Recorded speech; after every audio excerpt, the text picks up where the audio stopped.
Welcome to the Salmon Runs YouTube. Enjoy the video. You have the essentials: a rooted or capable Android device, a current Stardew APK, and Smapi installer. First, back up the game folder so you can restore if needed. Once done, enable Install Unknown Apps for your browser or file manager, then download the Smapi APK that matches your game version. Use your file manager to run the APK, tap Install. You're starting the mod loader now, and this step ensures Smapi can hook into the game without corrupting original files. Once Smapi is installed, it creates a mods folder inside the game data. Navigate there with your file manager. Copy each mod folder into that mod's directory. Make sure the mod version matches both Smapi and Stardew, because mismatches cause crashes.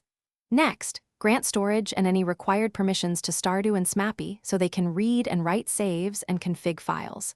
If a mod needs extra setup, open its config. JSON and edit values. This is where you tune options, so the mods behave the way you want. Now launch Stardew through the Smapi launcher icon.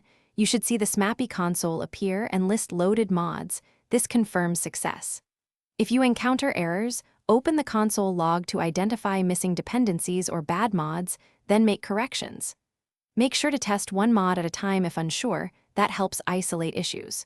Troubleshooting tip: if the game crashes, restore your backup, remove the last installed mod, and verify version compatibility before re-adding it.